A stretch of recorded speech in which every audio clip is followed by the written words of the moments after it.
Hey, am I on? I'm on. I will. Yeah, Hey, we're man. back for part two. How are you doing? Part two, man. Good. Am I frozen still? No, you're all good. You're all good. Okay. So yeah, one of the things that was dropping in for me as a question was, do you consider yourself an actor as well? I know I've seen online that you've done some actual acting, and I wondered when you kind of got into because a lot of your comedy online, you can very quickly go between different characters and Yeah. change your face and change your voice.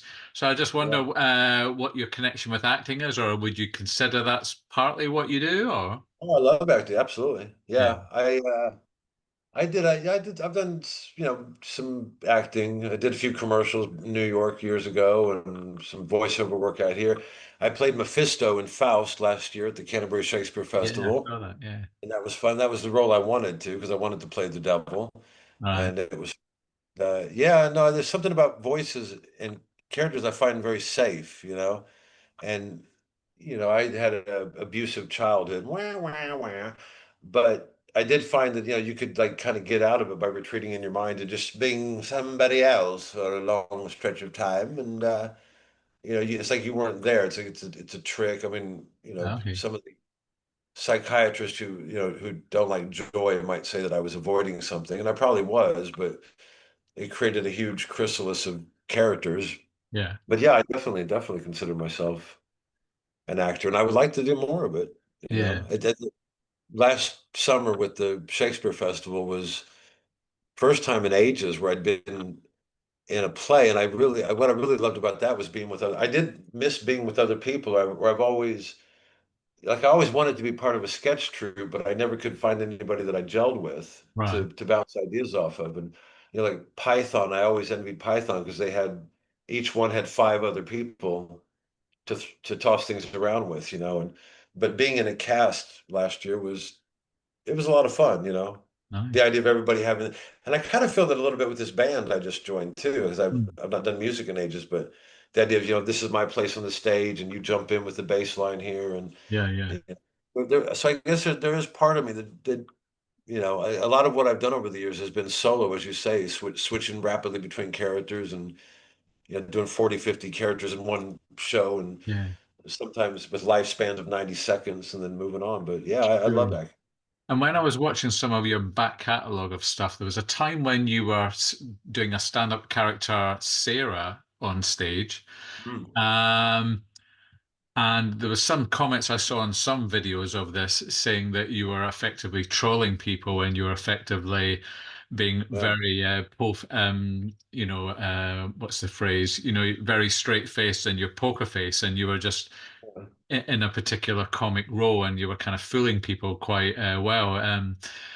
Uh, what's your take on that? What and that time period of your life? And It was something I wanted to do, okay, and then for 7 months I did it, and then I didn't want to do it anymore. okay, And I got a crash course, and this is not the way we do it. If you do this, you must do only that, and you must talk only about that, and you okay, have to play that string out.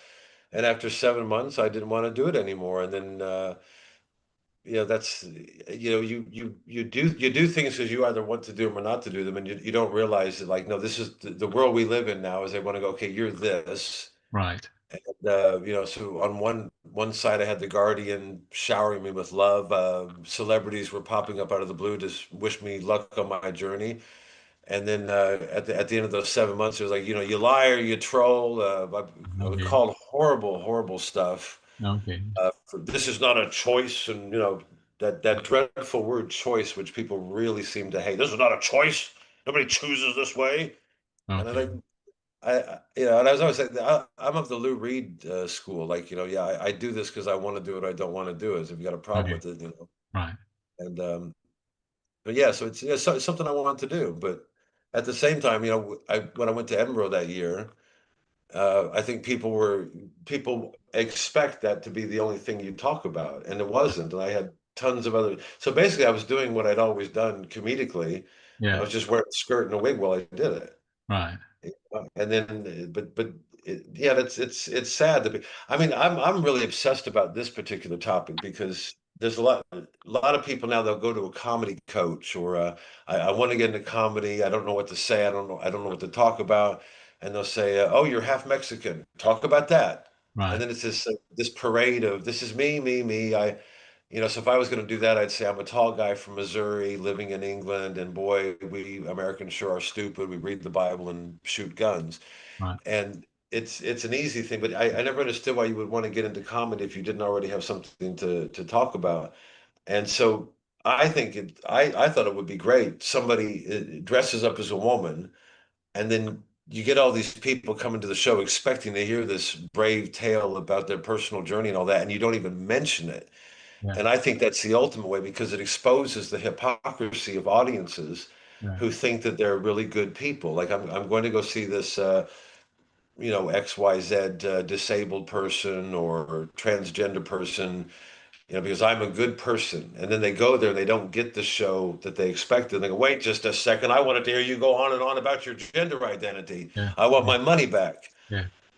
And I think there's a hypocritical streak in audiences that they really kind of want a bedlam.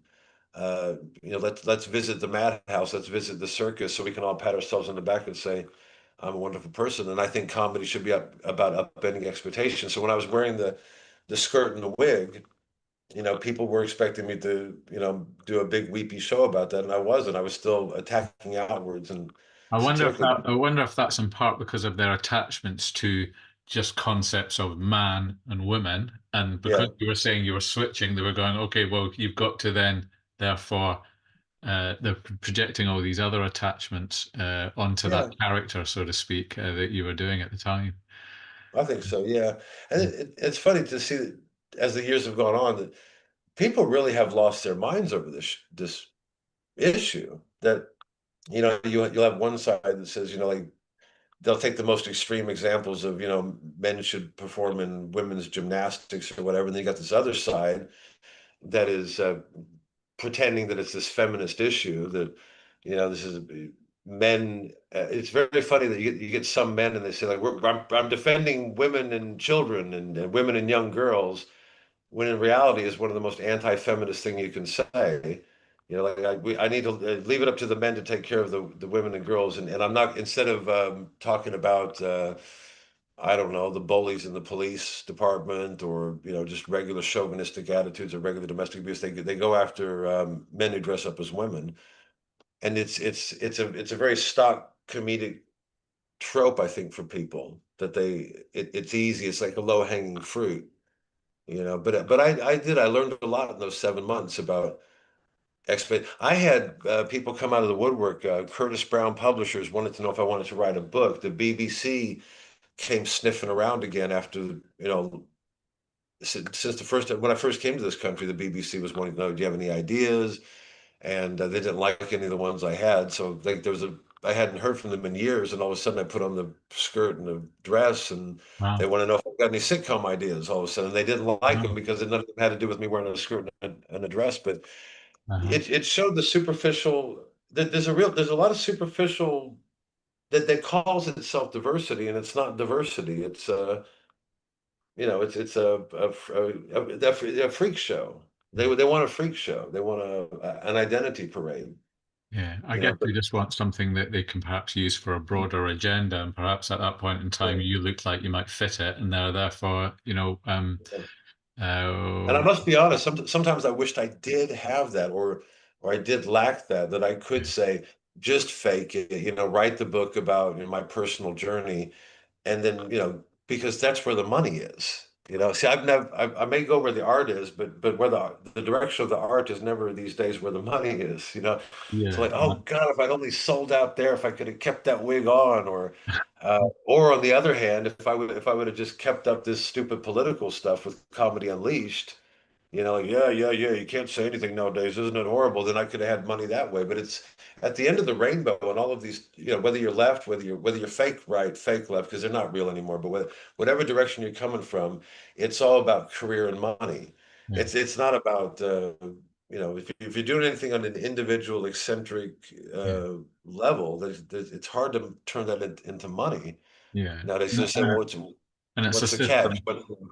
And it's a system set up with gatekeepers at numerous stages as well, isn't it? Yeah, So I think yeah, I think, but the thing that I thought would be quite powerful to get back to is just this laughter in itself as mm, a energy forms quite an interesting thing, isn't it? And you've obviously played loads of different venues over your time, and you also know how to create really funny stuff.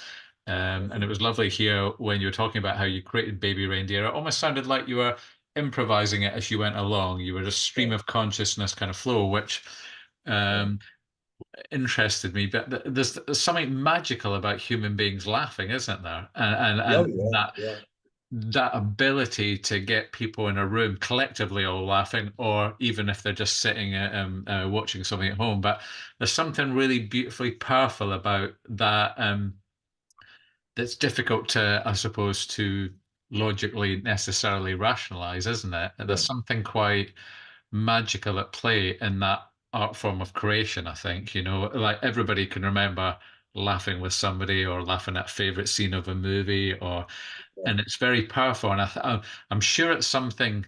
It dropped in for me today. I'm sure it's something that AI technology wouldn't be able to understand. yeah, When you're using satire, you're kind of yeah. being creative. And yeah, I just wondered what your thoughts on laughter and all the journey that you've had, kind of making people laugh over the years. And it sounds like you make yourself laugh on quite a lot of occasions when you're thinking about Yeah. certain concepts. So, what's your thoughts on that? I think it saved my life on numerous occasions. I mean, from a very early age, there was a friend of mine, and he never had any interest in being a comedian, and he was the first fellow weirdo I think I met in my small town, and we would just make up weird words together. We used to drive out in the country with a cassette recorder and free form, just stream of consciousness. And I'd fill up a little bit until I ran out of steam. I'd pass it to him, and we'd fill up these cassette tapes. And those early friends of mine, it was very influential to not just try to be funny, but to be weird. Like I would introduce them to Beckett. He might introduce me to Allen Ginsberg. We'd find something together like some old Peter Cook albums and stuff like that. And so not just finding humor, but people who were using humor intelligently, absurdly, surrealistically, and yeah, it was freeing. Laughter is, I hate as a cliche is the best medicine. I was going to say something Yeah. really wanky and cliche like that, but yeah, it saved my life. I think on numerous occasions that when all else fails, find something funny about it, and sometimes for me it's also anti-authoritarian. I Yeah. mean, I remember going to some open mics in San Francisco when I got started, and I never wanted to go to comedy open mics. So see, I never liked stand-up comedy. I don't like watching it. I don't like, Right. the take the mic off the stand and just rap about who I hate that. And Okay. I'd always do music or poetry open mics. And San Francisco in the day had plenty of those. And we would go to these very serious, solemn events. They're doing poetry about, the new age style poetry. And my friend and I would sit in the back and just try to suppress our giggles and it's that feeling of being it's an anti-authoritarian thing if used correctly. I go on a big deal about the difference between the head laugh and the belly laugh. That Okay. a lot of times, if you go to a show nowadays, you'll hear a lot of head laughter, like that's me, all right. I can identify with that, Right. Yeah. and Yeah. it never goes from here to the stomach. And Okay. that belly laugh is what I want. It's what I want it's what I want to receive, and it's what I want to give. That just rips it out of you violently.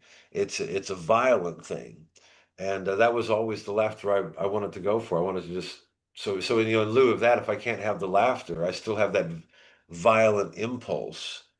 And I think the quote that I'm always going on about is William Blake's "Without contraries is no progression." You can't have that laughter, that healing moment until you first have that violent, you know, Yeah. separation between, let's say, what is real and what is not real, or comedy is wish fulfillment. Like I wish the king was beheaded or whatever. Therefore, I'm going to do a bit about the king being beheaded, and it's as good as because it happened in my imagination. So there's an anti-authoritarianism to laughter if done correctly, and especially the belly laugh. Yeah. Sometimes the head laugh, if you're aiming for the head laugh, you're just aiming for a confirmation of society. Like Yeah. Yeah. we all agree and we're all laughing together, but the Hmm. belly laugh kind of separates the wheat from the chaff. And normally those belly laughs are times when you're going, "Oh my gosh, that's so good. I hadn't thought of that, or I wouldn't have thought of that, or Yeah, that's a bit outrageous." And yeah. it's that kind of and it's very bonding if you have that shared with other people, I think. Oh And yeah, that's one of those magical things I was thinking about, like when you can um like you can be having quite a stress strained relationship with whether it's a relative or whatever, or there could be a stressful situation. But if you can sometimes something might happen that creates a laugh that can just yeah. diffuse all that and just it's Oh a yeah, kind of magical thing, isn't it? I think oh as yeah. on a human level, for See, sure. my father had no sense of humor Ah, okay. whatsoever. And when he would go on the road for his work, and so when he would leave, it was my sisters and myself, and it was first off there was a safety there when he was gone, but then in the midst of all that, I found that I would impersonate my father, Ah, you know, okay. as a 5, 6 year old going, God damn it, Dad, remember, and then they would laugh. And Okay. maybe that's when I first realized that that's, what it Yeah. was. It's like, whatever the antithesis of his miserable, violent, Right. uh, depressed way of being was, my father, the negation, the antithesis of that, what must therefore be laughter and frivolity and sticking two fingers to the order that he was trying to establish on everything. So, Mhm. and I've carried that through to, today. Like, if we're supposed to be reverent about, when Boris Johnson or Keir Starmer says, we're doing our best to be net zero by 2030, I feel that it's incumbent upon us to be irreverent about that. And if we're not, we have to assume, therefore, that government is somehow right. And I will never believe that a bunch of people who are paid to suck taxes out of people are ever going to be right or moral about anything. Just Mm. to give you one example. So I think, you can extend from the Freudian with the, your upbringing or whatever, Mm. to extend it out to the bigger political, geopolitical structure and say, this is the way all comedians should regard every institution, whether it's fake left, fake right, or whatever, anything that's trying to say we know what's best. Mm. That's where laughter comes in and says, who are you kidding? Mm. We're on to you, and here's a big pie right in your face, Mm. or a And banana peel on the pavement. and what I find fascinating from what you've just shared, thank you for doing that about your childhood Yeah, experiences, even though it was at the time tricky for you, somehow you knew about there was a magical thing there of knowing how to turn something a life situation into humorous and transform it in some sort of way.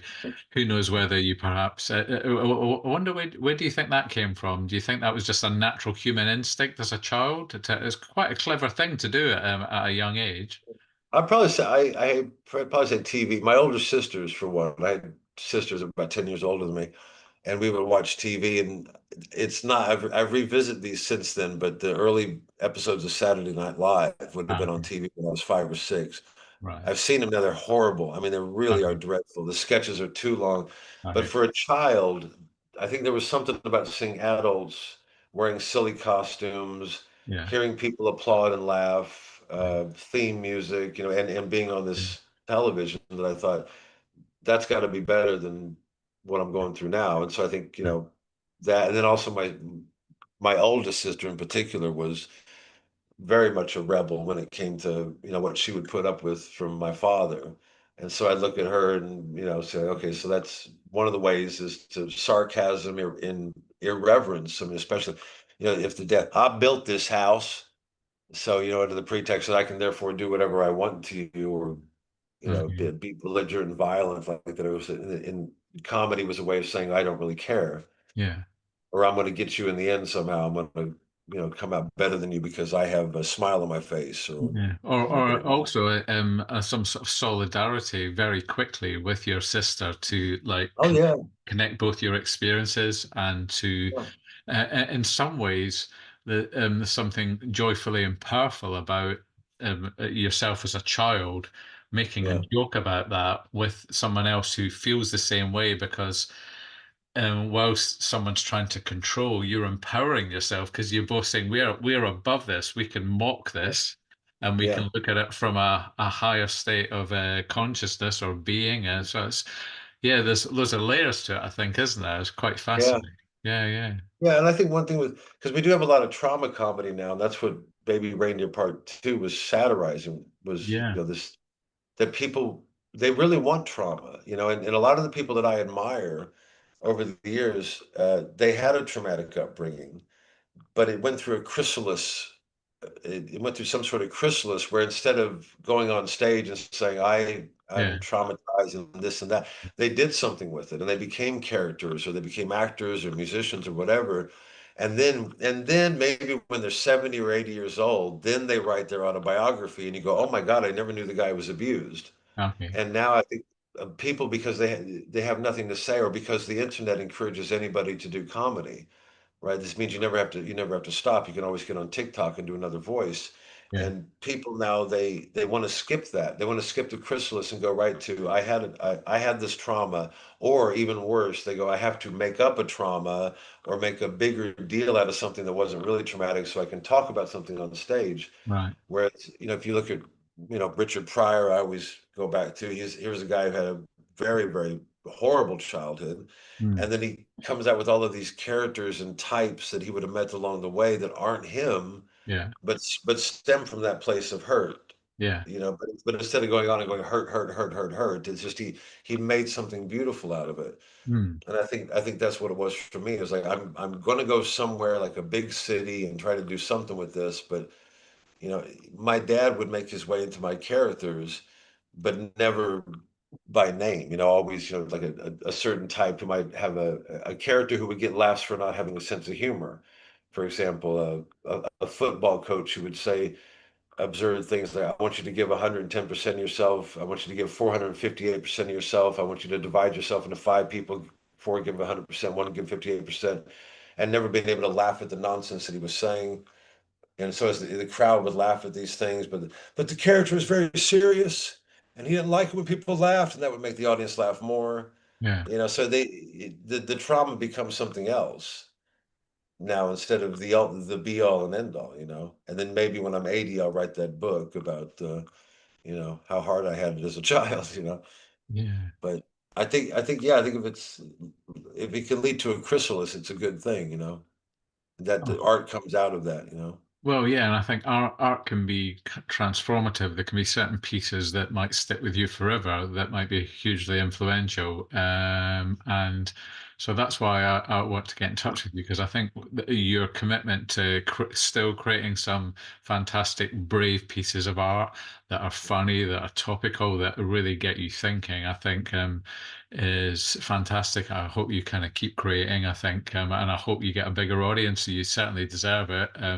For people who might be kind of waking up to some of this trauma stuff that's out there and wanting a Yeah. fresh perspective on it. I think you offer a kind of delightful, deep twist to how to think about that. And I think that's the fantastic thing. If you can laugh and think it and come away and be impacted in multiple different ways. It brings solidarity. It does inspire me that you're doing what you're doing.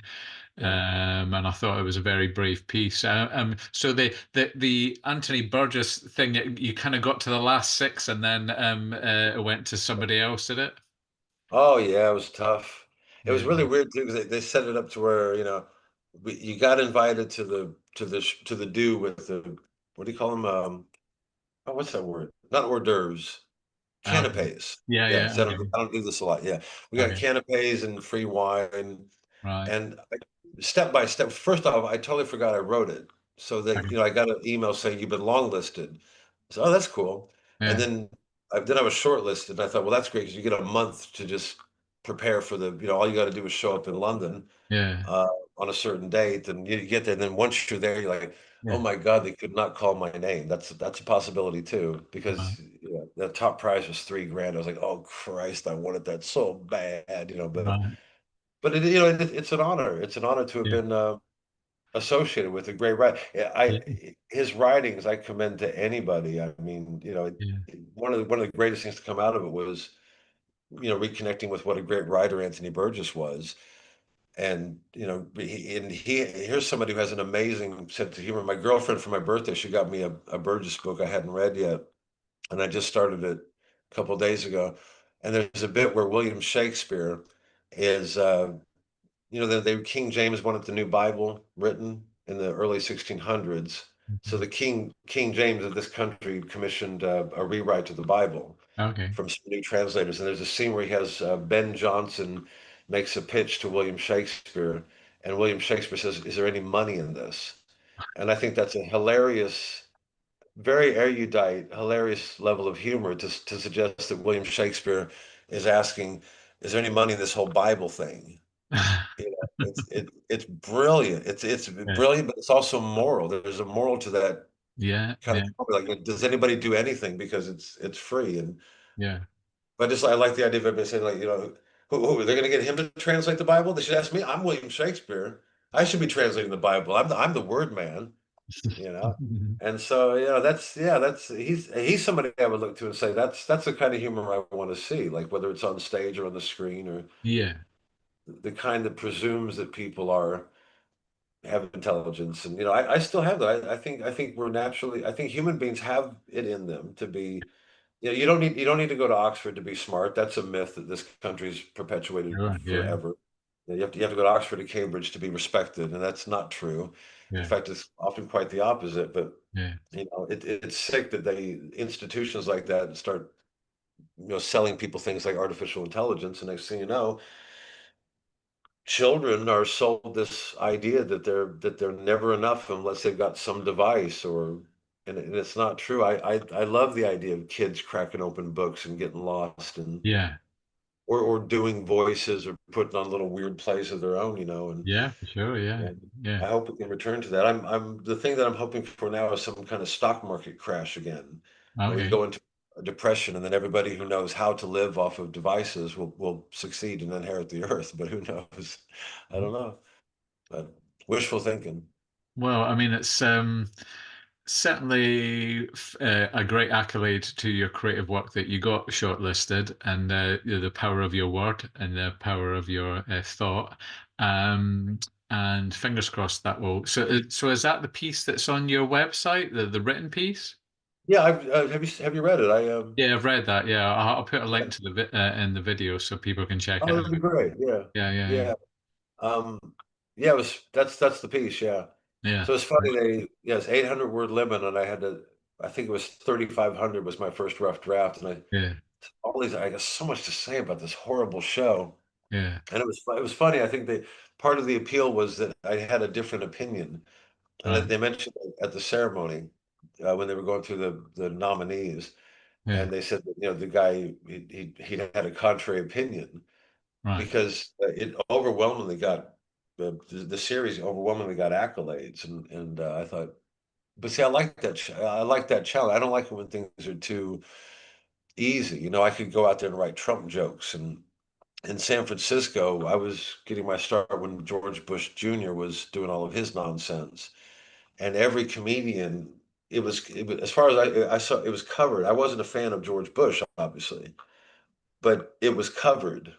There was no need, as I saw it, for another comedian to go out there Right. and do Okay. George Bush impressions, but I would impersonate people who were upset about George Bush. Or Okay. Right. I said, I wrote a book actually, and it's my book about George Bush is, it's self-published, and those guys, and Yeah. that other layer, because I don't believe it is just one half that's doing the damage. I believe it's just the totality, and people doing this binary dance now of I'm left, I'm right, or I'm Yeah. this and I'm that, and as you say, the two party thing, that Yeah. it's the thing beyond that, or what you said about low vibrations, was it, Yeah. or lowered frequencies, which I'm not too expert on that, but I think I know what you mean. Yeah. Um, there's somebody I've been watching recently who's been talking about auras and how Yeah. that's part of our physical anatomy. Sure. Yeah. Yeah. And I could be receptive to that for Yeah, sure. there's a really interesting series of videos on my channel where I interview a woman called Judith Collins, who's an aura reader in Australia, and she's got some Oh, amazing sort of anecdotes about her life experience of seeing Aura since she was a child. I'd highly recommend watching those. You might find them Yeah, fascinating. yeah, And so, yeah, I think I suppose for me, when I was talking about that polarized, there's only two options. It's about now that I don't have a television, when I zoom out and I yeah, hear about people, I think it's important try to not see life like it's presented, like it is a television kind of series, so to speak, and to always zoom out and go, well, what are they not talking about that's around here? yeah, That are obvious. I think there's such an agenda to try and limit a worldview to this. You're either yeah, polarized or here, and they're trying to kind of just steer people. yeah, Creating order through chaos, I think, is the well something that George Bush used to say, isn't it? yeah, Was something that was offered up. But I think so. Always like being able to zoom out and think with intelligence what's not been said. I think is a good intellectual yeah, consideration, really. absolutely. And I think it's really valuable to just keep on laughing, no matter what you think about things. So. What I really enjoyed hearing about is your anecdotes that you were chatting about your either your younger friend or your sister. Yeah, Humor is just an amazing thing. You can meet strangers and have a little bit of a laugh with a shopkeeper, can't you? Or there's yeah, always these possibilities in life in the real world, and I think laughter uh, is just a key human component that I think we should always try and nurture and tune into at times. Because sometimes there's a tendency to be a bit serious, isn't there? But then yeah. actually, there's a real magic in that other dimension of how you feel in your stomach or in your chest, or if you're even so laughing so much that you're literally crying with laughter.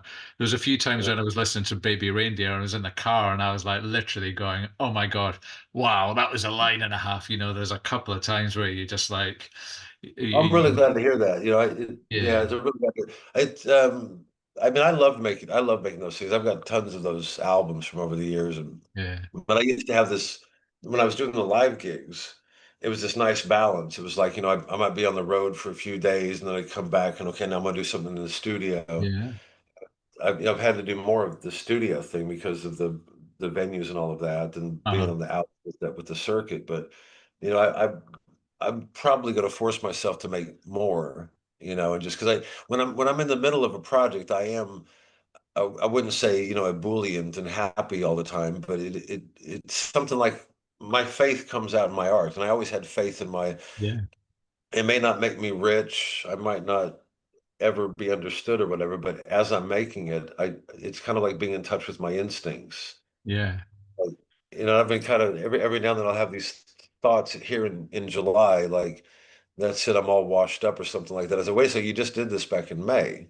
yeah. This was an hour and 42-minute album, and then you did this follow-up thing, and that's not that long ago, but I've always got this kind of in the back of my mind, like, if I keep making the art and keep having faith in the art, and and never try to never to lose that. Yeah, well, it sounds like it's an integral part of your life force energy, isn't it? It's almost like a Yeah, calling or an intuition that you need to keep yeah, doing it. And I think recently I've been reading up about the science of alchemy, and somebody who's studying that kind of stuff. And he really talks about how, yeah, that there is something about that art when you're sealing something and creating it and getting to the yeah, end and going, right, that's rendered, that's the end of this little project. There is yeah, something amazing about like you thought of that, you created it, you stretched it out here, you edited, you fine-tuned it, and you finished it. And there is yeah, something magical there that is possibly quite unique to humans, isn't it? yeah. That you're really in tune with, and I would encourage you to keep going with it. And I think Thank you. trying to figure out ways to get more people to find you. So one of the things that popped up in my head was like when I looked earlier, when I put in Baby Reindeer Part 2 on Google, Mm, I think you would probably benefit from having a page on your website called Baby Reindeer Part 2 because when I flipped onto videos, it came up mm, near the top of the search. But having an independent individual page that says Baby Reindeer Part 2 would be good because then mm. Google would find it and know there's a page called Baby Reindeer Part 2 because there Oh is yeah, quite a few people looking for that. and trying to Mhm. find out if there's a follow-up series. So I think Yeah. on your Weebly site, if you had a page that was different, you might find that they might list the video piece, and then people could kind of discover that. All right. So that's worthwhile, kind of like having an eye out for, just trying to figure out how more people can kind of because I think the more people that start laughing and like checking out your stuff, it's just for me, I think Yeah. of that as a vibrational kind of thing. It just starts a ball of energy going, and you're a very Yeah. funny guy. So Thank you very much. I mean, I've got some other ideas. It's just, yeah, it's just making the decision to sit down and do them. Be like, yeah, so like these days you get, like, all right, I gotta get a regular job, man. Like I need the money, I gotta find some typing work or something like that. And then lately I've just been thinking like, sod all that, as impractical as it is. You just just do the comedy and hope the rest. It's been 30 years, I think 25, 30 years of doing this, yeah. and it really did work out. I ended up in San Francisco living out of my car. I had no plans. I had, I think, $200 in cash on my name. Then I just walked into, I was in a very fortunate place at a very fortunate time. Um, I remember there was a guy, one of the guys at the open mic, he looked just like Malcolm X. He had the black guy with the horn rimmed glasses, had the same facial structure and everything, very jazz looking, and he ran the venue, the little coffee shop in San Francisco. When I was done, it was a free open mic, but he'd always wave me over and he'd shake my hand and he had a $10 bill cupped in it. And Ah, I'll never forget that guy. I wish I remember his name, but it was lovely. this lovely, very human gesture of saying, Yeah, I think you're weird and wacky and far out there, and like, but you'll always get $10 from me. no, And it was like little beautiful stories like that along the way. And the next thing you know, you end up in England, 20 years later, and coming to the land of what you think are weirdos. And, of course, I've had to find out that, Britain's different as projected to America than it actually is in reality. I'm sure. Yeah, We get the young ones, Blackadder and Monty Python, and then it's easy for Americans to think it's all like that, but we don't realize there's also Are You Being Served and On the Buses and all this other stuff. Oh my God, there's a lot of direct, man. yeah, But yeah, it's been one of those. I'd say it's a very non-traditional road that I've been on, and I guess I wouldn't have it any other way. But sometimes it is in the moments of despair, you can envy the careerist and say, I wished I had that kind of smile, shake the hand, and false compliments to just to have that bedrock level of security. But you know, I think I know that's not. First off, I can never do that, so it's not. It's a moot point. But then also, it's the feeling I get when I'm making something is irreplaceable. It's like no yeah, matter what, I've got this to look forward to today. I've got to get from point A to point B. I mean, when I was making that album, I'd probably start each day maybe about 11 a.m. And it was like, by the end of the day, I want to get this sketch sequence done, and I almost never write anything down either. So it's just like in my head, it's like I want him to get out of the comedy club and meet this girl and yeah. get in the car by the end of the day. And then, so the little plans and stuff throughout the day that and what you said about order and chaos, I think the two are, we got to have both, and a lot of these, these new right wing pundits, they'll pitch this idea of order, order. We need Mm, more order, and they're yeah, so indeed. humorless. On top of everything else, on top of being wrong about everything politically, they're also very, very humorless, dry, gray, Indeed. Yeah. boring people. They're just more order, and a woman should be this, and a man should be this, and there's something about chaos that's just irreplaceable. It's like that's the violent belly laugh. That's the doubled over in stitches. Well, So that's a it's great place to end because we're just about to finish on time. So thanks very much, Will. Been lovely no to worries. see you. I will Yeah. be in touch. Take care. Keep shining bright. All right, you too. Thanks, Graham. Take care. Bye bye. Bye.